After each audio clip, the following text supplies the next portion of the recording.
Hi welcome to view point. పొత్తులో భాగంగా త్యాగాలు చేయాల్సి వస్తుంది. అటు తెలుగుదేశం త్యాగాలు చేస్తుంది, ఇటు జనసేన త్యాగాలు చేస్తుంది. తెలుగుదేశం పార్టీ ఏం త్యాగం చేస్తుందని చాలామంది అనుకోవచ్చు. వాస్తవానికి వాళ్ళు 175 స్థానాల్లో గత 40 ఏళ్లుగా పోటీ చేస్తున్న వాళ్ళే. మరి అట్లాంటప్పుడు వాళ్ళు నాయకులుగా 40 ఏళ్లుగా ఎదిగిన వాళ్ళు ఉంటారు. అక్కడ అనేక సార్లు పోటీ చేసి డబ్బులు ఖర్చు పెట్టుకున్న వాళ్ళు ఉంటారు. డెఫినెట్గా వాళ్ళు ఒక 24 లేకపోతే 32 లేకపోతే 40 స్థానాలు త్యాగం చేయాలంటే డెఫినెట్గా వాళ్ళకు కూడా ఒక పెయిన్ఫుల్లే ఉంటుంది. జనసేన పార్టీ ఇప్పుడిప్పుడే బడ్డింగ్ స్టేజ్లో వెతుకుతూ ఉంది. ఇక్కడ కొంచెం కీలకమైన వ్యక్తుల నియోజకవర్గాలను కూడా మనం వదులుకునే పరిస్థితి ఏర్పడింది. ఇది రెండు పార్టీలకు ఒక రకంగా విషమ పరీక్ష అని చెప్పాలి. అయితే ఇక్కడ కొన్ని నియోజకవర్గాలను ఎట్టి పరిస్థితుల్లో కూడా కోల్పోకుండా ఎవరికి వారు జాగ్రత్త పడాల్సిన అవసరం ఉంది. ముఖ్యంగా జనసేన గెలిచే తప్పకుండా ఖచ్చితంగా గెలిచే స్థానాలు కొన్ని ఉంటాయి. వాటిని మాత్రం దయచేసి త్యాగం చేయొద్దు సార్. ఉదాహరణకు రాజమండ్రి రూరల్ త్యాగం చేశారు గోరంట్ల బుచ్చయ్య చౌదరికి. ఏముంది, గోరంట్ల బుచ్చయ్య చౌదరి ఈసారి హ్యాపీగా ఆయన పెద్ద ఆయన అయిపోయాడు కదా. ఎన్నిసార్లు గెలుస్తాడు? చాలాసార్లు గెలిచాడు. రాజకీయాల్లో అనేక పదవులు అనుభవించాడు. ఆయన పక్కన పెట్టి కందుల దుర్గేష్ గారికి ఇచ్చి ఉండాల్సింది. బట్ మనం దాన్ని తీసుకోలేకపోయాం. ఓకే, త్యాగం చేసామనుకుందాం. జగ్గంపేట పాటంశెట్టి సూర్యచంద్ర డబ్బులు లేవు అతని దగ్గర, కానీ కష్టపడైతే పనిచేశాడు.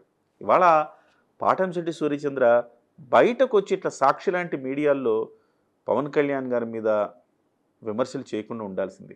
అంటే విమర్శలు కాదు, ఆయన బాధను ఆయన వ్యక్తం చేశాడు. కానీ అలాంటి పని చేయకుండా ఉండాల్సింది. నాయకుడిని గౌరవించి నాయకుడు వెనక నిలబడాల్సింది. బట్ నేను ఆ విషయంలో పాటంశెట్టి సూర్యచంద్రని నేను తప్పుపట్టను, కానీ బట్ ఆ స్థానాన్ని మనం తీసుకోవాల్సింది కదా జనసేన. సో అది త్యాగం అయిపోయింది. మండపేట ఆల్రెడీ ముందే పొత్తుల ప్రకటన, సీట్ల ప్రకటనకు ముందే అది తెలుగుదేశం అనౌన్స్ చేసింది. ఓకే, దాంట్లో మండపేట అనౌన్స్ చేశారు. మండపేట కూడా ఒక రకంగా చెప్పాలంటే గతంలో తెలుగుదేశం పార్టీ గెలిచింది, అది తెలుగుదేశం పార్టీ సీట్ అన్న ఒత్తిడి తీసుకొచ్చి అక్కడ ప్రకటించారు. ఓకే, దానికి తగ్గట్టుగా 2 స్థానాలు జనసేన అధినేత ప్రకటించారు. అయితే తణుకు విడివాడ రామచంద్రరావు గారిని ఉంచుకోవాల్సింది మనం. అంటే ఆయన ఇప్పటికి కూడా పవన్ కళ్యాణ్ నా దేవుడు అంటున్నాడు. నేను ఈ మాత్రం జనంలో ఉన్నాను, నలుగురికి తెలిసారంటే అది పవన్ కళ్యాణ్ గారి వల్లనే. ఆయన్ని ఎప్పుడు నేను వదిలేది లేదు, ఆయనే నా దేవుడు అంటున్నాడు. ఓకే, అందులో ఆయన నిబద్ధతని శంకించేది లేదు. బట్ అక్కడ మీరు మాట ఇచ్చారు, ఆ మాటను నిలబెట్టుకోవటానికి కొంచెం ప్రయత్నం చేసి ఉంటే బాగుండేదేమో అనుకుంటున్నాను. అఫ్కోర్స్ మీరు ప్రయత్నం చేయలేదని నేను అనుకోను. డెఫినెట్గా మీకేదో ఇబ్బంది ఉంటుంది అక్కడ, తప్పనిసరి పరిస్థితుల్లో మీరు వదులుకోవాల్సి వచ్చి ఉంటుంది. అలా ఒక 3-4 చోట్ల మనం త్యాగం చేశాం. కీలకమైన నియోజకవర్గాలు త్యాగం చేసి జనసేన గన్షాట్గా గెలిచే నియోజకవర్గాలు కొన్ని త్యాగం చేయాల్సి వచ్చింది. ఇక ముందు త్యాగాలు చేయొద్దు సార్. నేనేమంటున్నా అంటే ఇప్పుడు తాడేపల్లిగూడెం బొలిశెట్టి శ్రీనివాస్ గారు గన్షాట్గా గెలిచే స్థానం, దాన్ని త్యాగం చేయొద్దు, అది ఆయనకి ఇవ్వాలి. ఆల్రెడీ ఆయన నేను త్యాగాలకు సిద్ధంగా లేనని కూడా ఆయన చెప్పాడు. కాబట్టి అది ఆయనకి ఇచ్చేందుకు మీరు శతదా ప్రయత్నం చేయాల్సిన అవసరం ఉందని విన్నవించుకుంటున్నాం. ఇకపోతే నరసాపురం బొమ్మిడి నాయకర్ ఆయనకే అని అనుకుంటున్నాం, కానీ బట్ ఎక్కడో ఇంకా ఒక ఇబ్బంది, ఇంకా అది ఎందుకు ప్రకటించలేదు అనేసి ఒకటి.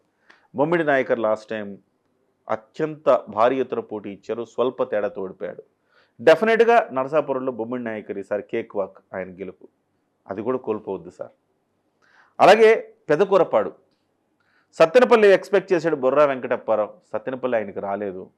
అట్లీస్ట్ పక్కనే ఉన్న పెదకూరపాడు డెఫినెట్గా అక్కడ సామాజిక వర్గాల సమీకరణ చూసినా కానీ బొర్రా వెంకటప్పారావు గారి గెలుపు ఖాయం అక్కడ, ఒకవేళ ఆయనకు సీట్ ఇస్తే.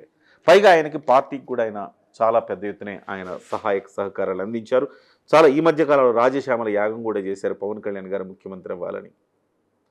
పార్టీ కోసం ఆయన పాదయాత్ర చేశారు, కాళ్ళు బొబ్బలెక్కేలా పాదయాత్ర చేశారు. ఒకవైపు వ్యాపారం చూసుకుంటూ వీళ్ళు దొరికినప్పుడల్లా నియోజకవర్గాల్లో అత్యంత ఎక్కువ సమయం గడిపి ఆయన జనసేన పార్టీకి వెన్నుదన్నుగా నిలిచే ప్రయత్నం చేశారు. ఇక్కడ కూడా హైదరాబాదులో అలాగే తెలంగాణలో పోటీ చేసిన అభ్యర్థుల కోసం ఆర్థికంగా ఆయన చేయూతనిచ్చాడు. పార్టీ పరంగా కూడా ఎక్కడ ఏ కార్యక్రమాలు జరిగినా ఆర్థికంగా ఆయన చేయూతనిస్తూ ఉన్నాడు. ఆర్థికంగా అంగబలం పరంగా కూడా ఆయన సరైన అభ్యర్థి. సో పెదకూరపాడు ఆయనకు ఇవ్వాలి. గుంటూరు వెస్ట్ని ఆల్రెడీ బీజేపీకి ఇస్తున్నారన్న వార్త నిన్న వచ్చింది. ఒకవేళ అది లేకపోతే జనసేన తీసుకొని బోనబోయిన శ్రీనివాస్ యాదవ్కి ఇస్తారని కూడా వార్త వచ్చింది. బట్ బొర్రా వెంకటప్పారావు పెదకూరపాడు చాలా స్టఫ్ ఉన్న వ్యక్తి, గెలిచే ఛాన్స్ ఉన్న వ్యక్తి. కాబట్టి అలాంటి స్థానాలను వాళ్ళని తీసుకొని డిసప్పాయింట్ చేయకుండా వాళ్ళందరికీ కూడా స్థానాలు కల్పిస్తే డెఫినెట్గా గుంటూరులో 2, 3 తీసుకోవచ్చు కదా. కనీసం ఒక 2 తీసుకున్నా కానీ వాస్తవానికి 3 తీసుకుంటే బెటర్. తెనాలి ఆల్రెడీ తీసుకున్నారు, గుంటూరు వెస్ట్, పెదకూరపాడు, ఈ 3 నియోజకవర్గాలు తీసుకుంటే వాస్తవానికి సత్తెనపల్లి తీసుకుంటే గన్ షాట్ గెలుపు. అది కాదనుకున్నప్పుడు పెదకూరపాడు వెళ్ళొచ్చు. కన్నా లక్ష్మీనారాయణ గతంలో పెదకూరపాడులో ఆయన వరుస విజయాలు సాధించిన వ్యక్తి. పెదకూరపాడు కూడా సామాజిక వర్గంగా చూసినా కానీ కమ్మ కాపు కాంబోలో ముస్లిమ్స్ కూడా ఉన్నారు అక్కడ. ఈ కాంబోలో డెఫినెట్గా ఒక గెలుపు అవకాశం ఉంది. సో ఆ రకంగా ఇలాంటి కొన్ని నియోజకవర్గాలు, కొన్ని మచ్చుకు చెప్పా, తాడేపల్లిగూడెము, నరసాపురం, పెదకూరపాడు ఇలాంటి నియోజకవర్గాలను కోల్పోకుండా డెఫినెట్గా గట్టి ప్రయత్నం చేయాలి సార్. సో గెలుపు మీరు అన్నారు 98% స్ట్రైక్ రేట్ అన్నారు కదా. ఆ 98% స్ట్రైక్ రేట్ రావాలి అంటే సరైన నియోజకవర్గాలకు సరైన అభ్యర్థులు మీరు పెట్టాలి, జనంలో ఉన్న వాళ్ళని పెట్టాలి. ఇప్పుడు నేను ప్రస్తావించిన వాళ్ళు కూడా జనంలో ఉన్నారు కాబట్టి వాళ్ళకి అవకాశం ఇస్తే బాగుంటుందనేది జస్ట్ నా అభిప్రాయం షేర్ చేస్తాను. Thank you very much.